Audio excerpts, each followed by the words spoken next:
Il est 15 heures. Le thermomètre affiche 41 degrés. Ton corps transpire, ton cœur s'accélère, ta tête tourne un peu. Le réflexe, tu le connais par cœur. Tu attrapes un verre d'eau glacée, tu colles ton visage devant le ventilateur, tu baisses la clim à fond. Et pourtant, à des milliers de kilomètres de là, dans les rues de Chongqing, l'une des villes les plus chaudes de Chine, où le mercure dépasse régulièrement les 40 degrés chaque été depuis des générations, des millions de gens font exactement l'inverse. Et ce n'est pas un hasard culturel, c'est parce que dans leur corps, ça produit un effet précis, mesurable, que je vais t'expliquer secret par secret. Ce n'est pas juste voici ce qu'ils font, c'est voici pourquoi ils le font, voici ce que ça déclenche concrètement dans l'organisme, et voici le résultat qu'ils obtiennent. Parce que connaître un secret sans comprendre son mécanisme, ça ne sert à rien. Tu l'appliques une fois, tu n'y crois pas, tu abandonnes. Je te préviens tout de suite, le secret numéro 1 repose sur une étude scientifique avec des chiffres précis qui va peut-être te surprendre.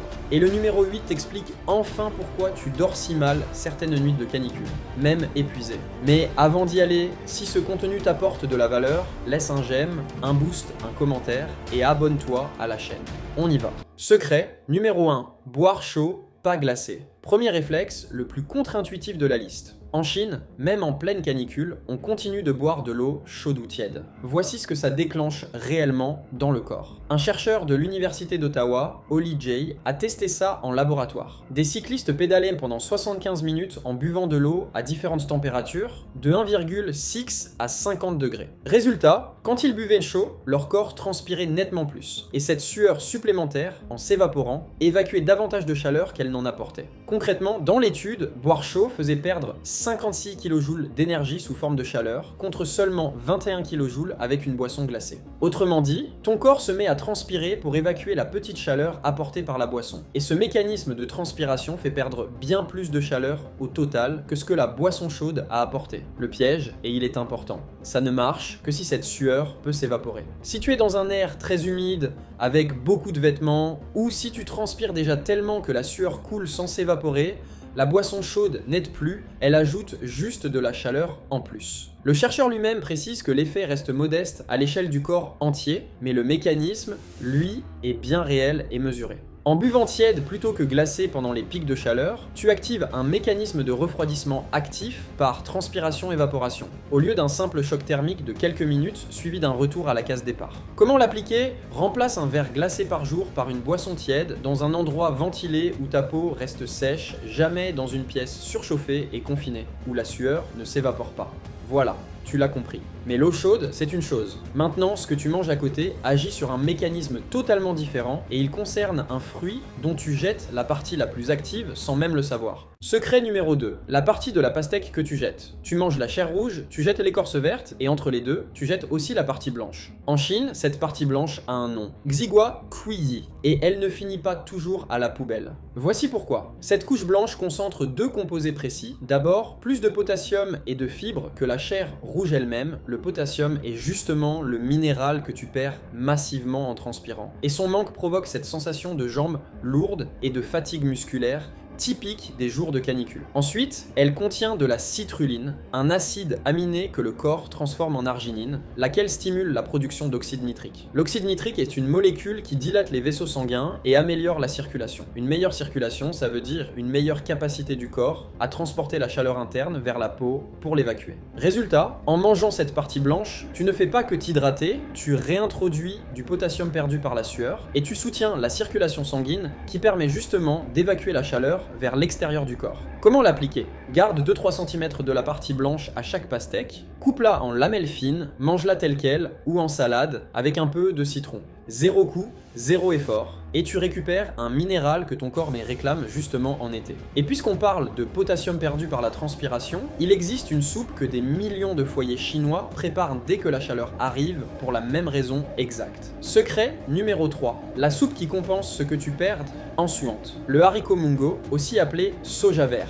Dès que le thermomètre grimpe en Chine, cette soupe apparaît sur la table, presque automatiquement. Voici le mécanisme. Quand tu transpires abondamment pendant une canicule, tu ne perds pas que de l'eau. Tu perds aussi des électrolytes, potassium, un peu de sodium, de magnésium. Ce sont ces électrolytes qui permettent à tes muscles et à ton système nerveux de fonctionner normalement. Le haricot mongo est riche en potassium et la diététique chinoise lui attribue une action de diurèse. La diurèse favorise l'élimination de l'eau stagnante par les reins, ce qui limiterait la sensation de gonflement et de lourdeur. Résultat, cette soupe légère te réhydrate et te réapprovisionne en potassium au moment précis où ton corps en perd le plus, un double effet que ne t'apporte pas un simple verre d'eau. Comment l'appliquer? Fais tremper les haricots quelques heures, fais-les bouillir jusqu'à ce qu'ils éclatent, laisse refroidir, consomme tiède ou frais. Une portion en fin de journée, chaude suffit à compenser une bonne partie de ce que tu as transpiré. Ok, jusqu'ici tu as de quoi boire et de quoi manger pour compenser tes pertes. Mais il existe un geste qui concerne ton sommeil et son mécanisme pourrait complètement retourner ce que tu penses savoir sur le ventilateur. Secret numéro 4, le ventilateur ne doit jamais te viser directement. Voilà le secret que je t'ai promis en intro. Accroche-toi parce que celui-là va probablement à l'encontre de ce que tu fais chaque soir de canicule. Voici ce qui se passe concrètement. Quand un flux d'air froid souffle en continu sur une seule zone de ton corps couverte de sueur, cette zone se refroidit beaucoup plus vite que le reste. Résultat, les vaisseaux sanguins de cette zone se contractent localement pendant que le reste du corps reste en vasodilatation à cause de la chaleur ambiante. Ce déséquilibre localisé, maintenu pendant plusieurs heures de sommeil sans que tu bouges, c'est exactement ce qui provoque les raideurs musculaires, les torticolis et cette sensation d'être cassé au réveil. La médecine traditionnelle chinoise appelle ça l'infiltration du vent sur un corps en sueur. La physiologie moderne parle plus simplement d'un déséquilibre thermique localisé et prolongé. Les deux pointent vers la même recommandation. Un flux d'air diffus dans toute la pièce, jamais un jet concentré sur un seul point du corps pendant des heures. En orientant ton ventilateur vers le mur ou en oscillation, tu rafraîchis toute la pièce de façon homogène, ta température baisse quand même, mais sans créer ce déséquilibre localisé qui abîme ton réveil. Comment l'appliquer ce soir? Repositionne ton ventilateur vers un mur ou en oscillation, jamais fixe sur ton lit. C'est gratuit. Ça prend 2 secondes. Maintenant que ton sommeil est protégé côté air, parlons de ce que tu bois pour te rafraîchir sans jamais toucher un glaçon et pourquoi la boisson suivante fait plus que simplement désaltérer. Secret numéro 5, la tisane qui remplace la canette glacée. La tisane de fleurs de chrysanthème est en Chine la boisson de référence quand la chaleur arrive. But tiède, elle utilise le mécanisme transpiration-évaporation sans provoquer de choc thermique sur l'estomac. Traditionnellement, elle sert à clarifier la chaleur interne, un concept de la médecine chinoise. Concrètement, cela correspond à une hydratation douce et continue sans à-coup pour le système digestif. Il existe aussi une deuxième boisson ancestrale, l'eau d'orge. Recette traditionnelle. Orge mondée, bouillie 30 minutes avec un zeste de citron filtré et refroidi. C'est avant tout une boisson hydratante à base de céréales, transmise depuis des générations. Plusieurs praticiens de médecine chinoise en Europe francophone la recommandent comme alternative au soda glacé. Résultat concret, tu t'hydrates en continu à un rythme que ton système digestif absorbe sans effort, brutal. C'est mieux qu'un pic d'hydratation suivi d'une chute causée par une canette glacée avalée d'un coup. Comment l'appliquer? Prépare une carafe d'eau d'orge ou de tisane de chrysanthème le matin. Laisse-la à température ambiante et bois-en régulièrement pendant la journée. Bon, tu bois intelligemment. Mais ce que tu manges pendant une canicule mobilise un mécanisme à ne pas oublier. La digestion produit de la chaleur. Secret numéro 6. L'erreur que tu fais probablement à chaque repas en été.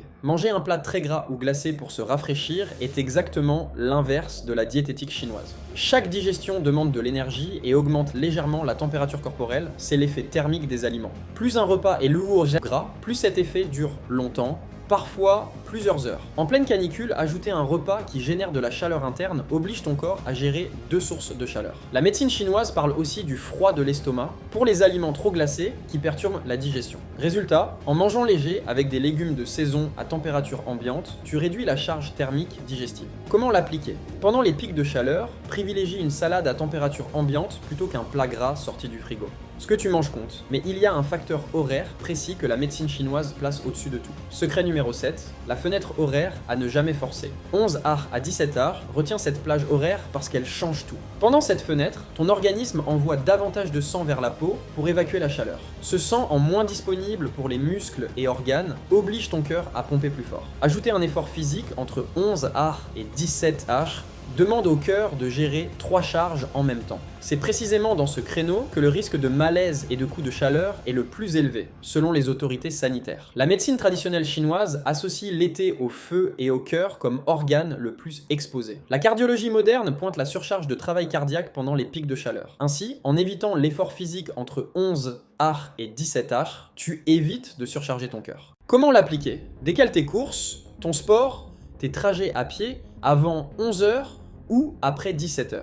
C'est gratuit et c'est probablement la mesure la plus efficace de toute cette liste. D'ailleurs, c'est aussi la recommandation officielle de Santé publique France, française et des autorités belges en période de canicule. Le corps protégé, il reste l'esprit, et la chaleur agit sur ton cerveau par un mécanisme extrêmement précis, que tu as sûrement déjà vécu sans le comprendre. Secret numéro 8. Pourquoi on dort mal quand il fait chaud? Nuits agitées, réveil au vert de la nuit, cette sensation de fatigue, même après 8 heures au lit. Tu as déjà vécu ça pendant une canicule? Voici enfin pourquoi. Le mécanisme est précis et documenté. Pour que tu t'endormes, ton hypothalamus doit faire baisser ta température corporelle centrale d'environ 0,5 à 1 degré. Cette baisse se fait par vasodilatation périphérique, le sang chaud est envoyé vers la peau pour évacuer la chaleur, ce qui refroidit le noyau du corps. Le problème, quand la température de la chambre reste trop élevée, ce mécanisme d'évacuation est bloqué. Le corps ne parvient pas à se délester de sa chaleur interne, la baisse de température nécessaire à l'endormissement n'a pas lieu. Et le signal « il est temps de dormir » envoyé au cerveau reste flou.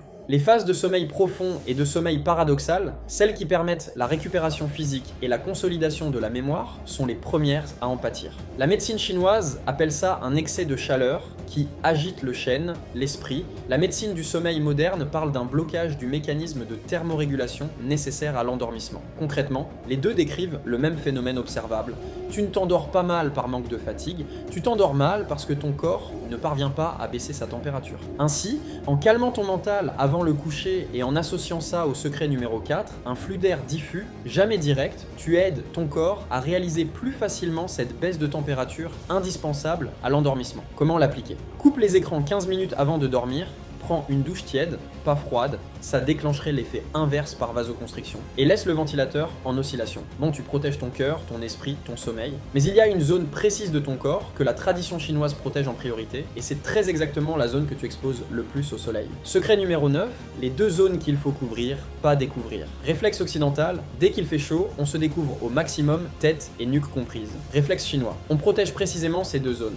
Voici pourquoi ces deux zones sont sensibles en particulier. La tête et la nuque concentrent un réseau de vaisseaux sanguins particulièrement proches de la surface de la peau, ce qui en fait des zones d'échange thermique très actives. Exposées directement et longtemps au soleil, elles absorbent rapidement la chaleur et la transmettent au sang qui les traverse en direction du reste du corps, accélérant la montée de la température interne. C'est précisément pour cette raison que l'insolation, provoquée par une exposition directe et prolongée du crâne et de la nuque au soleil, est reconnue comme un facteur déclenchant des coups de chaleur. En protégeant ces deux zones avec un tissu léger, tu limites l'un des points d'entrée les plus rapides de la chaleur externe vers ta circulation sanguine centrale. Comment l'appliquer? Un chapeau léger ou une casquette dès que tu es dehors plus de 15 à 20 minutes en plein soleil. Et maintenant, le dernier secret. Celui qui résume à lui seul toute la différence entre l'approche occidentale et l'approche chinoise face à la chaleur. Secret numéro 10, le principe que beaucoup ne connaissent pas en Occident. En Chine, chaque aliment a ce qu'on appelle une nature énergétique chaude, neutre ou froide, indépendante de sa température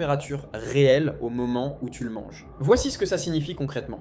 Le concombre, par exemple, est composé de plus de 95% d'eau et a une texture qui procure une sensation de fraîcheur immédiate en bouche, sans jamais avoir besoin d'être glacé. La poire, le tofu soyeux, le melon, le kiwi fonctionnent sur le même principe. Leur richesse en eau et leurs composés naturels sont censés, selon la diététique chinoise, aider le corps à clarifier la chaleur de l'intérieur, sans jamais imposer le choc thermique d'un aliment sorti du congélateur. C'est précisément la différence entre les deux approches. L'Occident cherche à refroidir le corps depuis l'extérieur, avec de la glace et de l'air conditionné à fond. La Chine cherche à apporter une hydratation et une fraîcheur en douceur, depuis l'intérieur, sans jamais forcer le système digestif à gérer un choc de température en plus de la chaleur ambiante. Résultat, tu t'hydrates et tu te rafraîchis progressivement, sans le pic puis chute que provoque un aliment glacé et sans solliciter ta digestion pour gérer un écart de température brutal. Comment l'appliquer? La prochaine fois que tu as chaud, avant de foncer vers le congélateur, essaye un concombre à température ambiante ou une poire fraîche. Conclusion, voilà, tu as maintenant les 10 secrets et surtout, tu sais désormais pourquoi ils fonctionnent,